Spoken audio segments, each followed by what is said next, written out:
Welcome to a video tour of the Island Springs Golf Resort.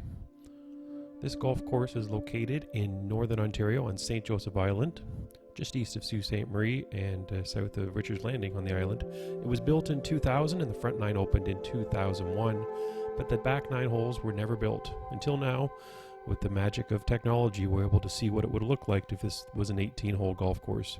My name is Jerry Shields. I was the golf course superintendent from 2000 to 2011, and we're going to take a tour of all 18 holes. It's not a long course, and it comes in just under 7,000 yards.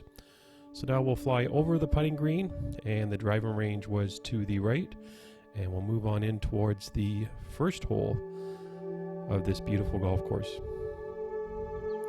So number one comes out of a chute of pine and is a pretty easy starting hole. It's meant to warm you up for what we're about to see on the second hole. There is a bunker in play on the right side. If you're a long hitter, you should be able to fly it and land into the approach. The left side is a bunker if you do go a little off the mark, and you come into a green that's fairly flat and protected by a bunker on the right side. Pin locations in the back corner are the toughest by far. Number two is one of the signature holes in this golf course. It is a par 5. And you come out of a collection of maple and onto a landing area with one bunker on the right side. Not really in play if you're straight, but the idea is to get as far forward as you can so you have a shot into the green on your second shot. The elevation does climb almost 100 feet to the green, and second club shot selection will be very important and able to reach it in 2. Be careful if you hit the approach, you may roll back down. Number 3, par 3 downhill, so you go back down just over 75 feet, so club selection is key. Bunkers are spread around the green and the green is relatively flat. This could be an easy 2 if you can get on the green where the pin's located. Number 4 tee comes out with a shot into a wide open fairway that's protected by a rather large bunker on the left side. The bunker is in play, so be sure to stay to the right. Once you come to the landing zone, you have a shot into a green. There is a pond on the right side. With pins tucked like they are here today on the right side of the green, it can be tricky. It's a 2-tier green, so be sure to land on the proper tier. Number 5 tee shoots out into a dog leg right. There are bunkers left and right for the landing zones. Watch out for the deer that usually come in from the bush on the left side as you are playing your approach shot into the green. The green is slightly elevated with bunkers all around. One big, deep, nasty bunker on the front right. Playing to the green once you're on board is fairly easy as the green is relatively flat. Number 6 is a par 4. It shoots out back into the pines again and down onto a relatively flat fairway. Be careful not to be too long on this fairway, as there is a bit of a stream on the right side where the fairway breaks into 2 and a little bit of a gully that leads up to a pond.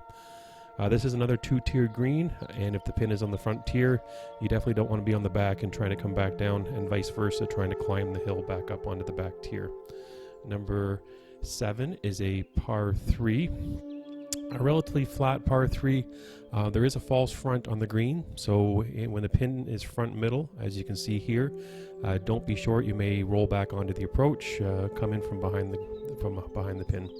Number 8 is a par 5. This par 5 is broken into 2 different pieces. The first part of the fairway is separated from the second part by a stream. The stream is in play for the long players, so be sure for proper club selection.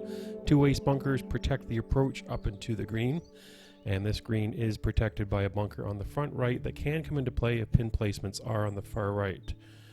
If you can get there in 2, this is a possible eagle hole. Number 9 is a par 4. It is a dog leg to the right. You may be tempted to try to clear the pines right here on the bend, but many balls are collected by these pines and drop down into the long grass. So be careful if you try to cut the corner. You can get close if you can cut the corner, but watch out for the green. It is a 2-tier green with a sharp slope in the middle of this green. Here we are onto the brand new holes that have never been played. This is number 10, a very unique par 3 that shoots over the pump house, across a pond, and onto an angled green.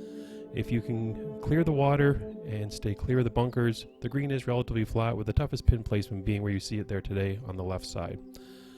Number 11 is a par 4. This is a sharply sloped fairway from left to right. You want to play towards the bunker on the left side and let your ball funnel down to the right side of the fairway. You can end up in a creek on the right side if you're not careful here, so be careful where you place your tee shot. The approach into the green can be tricky if the pin is on the right side. There is a large pond that comes into play right at the edge of the green, but otherwise the green is relatively flat. Number 12 is another signature par 5 on this course. A tee shot over the pond. For long hitters, the pond shouldn't be in play. There is a bunker that you will have to clear, and the perfect shot is across the pond, skimming close to these trees and landing right here in the approach.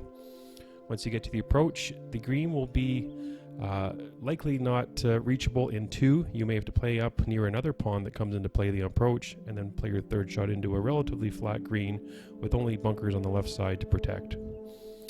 Birdie is a good score on that hole. Number 13 is a par 4.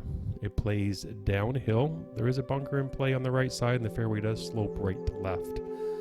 A relatively easy tee shot. There is a pond on the approach, but it shouldn't be in play for your tee shot. You play up to the green. Tough pin placements would be far left where the pond is in play. There are a couple of bunkers to collect errant shots on the right, but a fairly easy green, even with a pin placed in the back right as we see it today. Number 14 plays up a hill and is a dogleg right, a fairly sharp dogleg. There is a large ironwood tree in the middle of the fairway, and perfect shot is right over top of the bunkers on the right side and funneling into the approach. The approach is very skinny, so be careful with the shot. You could end up in the rough before you're trying to play into a very protected green with 2 bunkers and the bush tight on either side. Number 15 is a par 5 with a risk-reward shot.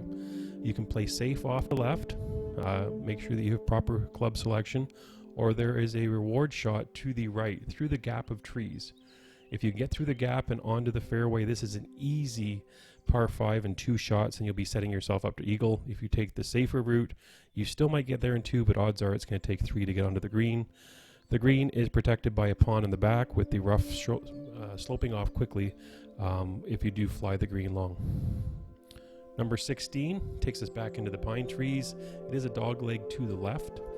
Ideal shot would be just over the bunker that is in play on the left side of the fairway, landing for a nice straight shot in to the green. You don't want to be collected on the pine trees on the left. It would be tough to get a shot into this green. The green has a false front and a false back, so you want to be careful with your placement that you don't roll off the back or the front when coming into this green. Number 17 is a par 3, a relatively easy par 3. It does have bunkers all around, but a clear shot in with definitely a shot at 2 here and a chance to relax before we hit the signature hole, number 18. Number 18 plays across onto a peninsula that runs up the middle of a large pond. You have a choice here to play long and to the left, close to the bunker, or play over the trees on the right with a shorter, possibly 5 wood, than to play into the green. The fairway selection depends on where the pin location is on the green. Left pins require a long shot, right pins require the short shot on the right side of the fairway, and there are false fronts on either side of the green. Plays much like number 12 at Augusta. And that is the end of the tour of the Island Springs Golf Resort. I hope you enjoyed it. It is a beautiful course. It is well worth playing on the Golf Club 2019.